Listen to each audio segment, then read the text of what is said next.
92.7 big FM पर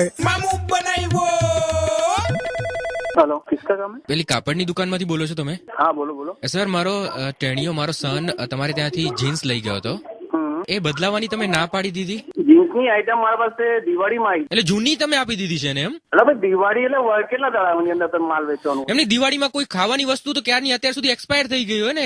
હા. આ તો વસ્તુ એક્સપાયર થઈ ગઈ, તો આ કપડામાં બી તમે જૂનો માલ આપો છો કોઈને? અરે ભાઈ કપડામાં કોઈ દર એક્સપાયરી હોતી જ નથી. પહેલી વાત, કપડામાં એક્સપાયરી ના હોય તો જૂનો માલ આપવાનો બધાને, કસ્ટમરને. એટલે ભાઈ દિવાળી ને કપડાની અંદર 1 વર્ષની અંદર કપડું તમે ગમે ત્યારે વેચી શકો છો, એવું કશું નથી હોતું. ભાઈ કામ કરો, હું અત્યારે આઉટ ઓફ સ્ટેશન છું, તમે મને સવારે દુકાન પર આવીને મળો. એટલે ક્યાં રેલવે સ્ટેશન ઉપર છો તમે? બરોડામાં છું. એટલે બરોડાના રેલવે સ્ટેશન ઉપર છો તમે? એટલે સ્ટેશનની બહાર ઉભા છો? યાર રબીશ બોલો છો તમે? અત્યારે હું આઉટ ઓફ સ્ટેશન છું, કોઈના સાથે મીટિંગમાં બેઠો હોય, કોઈના સાથે જમવા બેઠો હોય. તમે ક્યાંથી લીધું હતું? તમારી બાજવાની શોપ ઉપરથી. બાજુની શોપ પર તમે ઉભા છો, બરોબર ને? અરે અમે ત્યાં નહીં ઉભા, હું તો મારા ઘર આ લેન્ડલાઇન માંથી થોડી બાજવા જઈને ફોન થઈ શકે. તમે રેલવે સ્ટેશન ની બહાર ઉભા છો? અરે ભાઈ રેલવે સ્ટેશન ની બરોડામાં છું યાર. તો બરોડામાં રેલવે સ્ટેશન નથી? હા, તમારે ખરેખર માઇન્ડમાં મને કઈ પ્રોબ્લેમ લાગે છે? હવે કાલે આવીને મારા સાથે વાત. પાછળ તૂટેલી જીન્સ થોડી પહેરાય. પણ મને બતાવો ને, મને ખબર પડે ને. એટલે હું ફોન ઉપર કઈ રીતે દેખાડી શકું તમને? અરે તમારે દુકાને આવવું પડે. અત્યારે હું આઉટ ઓફ સ્ટેશન છું, મારે ઘરની અંદર તમને વસ્તુ બતાડી જવાના છો. તમે સ્ટેશન ની બહાર ઉભા હો તો સ્ટેશન પાસે આવું. તમે શું હેરાન કરો છો? પણ રેલવે સ્ટેશન તમે યાર ખરે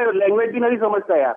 અરે લેગિન્સ નહીં લીધી, જીન્સ લીધી છે. અમે સમજી ગયા, જીન્સ લીધી છે. આઉટ ઓફ સ્ટેશન એટલે રેલવે સ્ટેશન ની બહાર ઉભા છો ને? આઉટ ઓફ સ્ટેશન એટલે શું સમજો છો તમે? રેલવે સ્ટેશન હોય છે તો એમણે કીધું આઉટ ઓફ. મારી વાત સાંભળો, રેલવે સ્ટેશન આજુબાજુ કઈ નથી. અમે લોકો બહાર નીકળ્યા છીએ, લગ્નમાં છીએ, એટલે તો તમારે જોડે કેવી રીતે મળવાનું હોય? રાત્રે 10 વાગે મળવાનું થાય, તમારે વિચાર કરવા જેવી વાત છે. એમની તમે મને એડ્રેસ આપો, હું ત્યાં ક્યાં કઈ જગ્યાએ લગન. એડ્રેસ મારી, હું લગ્નમાં છું, હોટલમાં. તમે 4 માણસ વાજમાં મને મળવા આવશો? એટલે કઈ જગ્યાએ હોટલમાં છો તો હું ત્યાં આવી જાઉં? તમને કઈ જલ્દી છે? ક્યાં જવાનું છે તમારે? ના, પણ ખરાબ માલ હોય તો જોઈ જોઈને અમારું જીવ બળે છે. તમે દુકાને આવીને વાત કરો, ઘરે વાત ના થાય. બધી જે પણ પ્રોબ્લેમ છે કાલે દુકાને લઈ આવજો, વાત ખતમ. ત્યારે તો મને છે ને થોડીક શરદી ને ઉધરસ નો જ પ્રોબ્લેમ છે. તમારે જે પણ પ્રોબ્લેમ છે તો એની દવા થઈ જશે ત્યાં?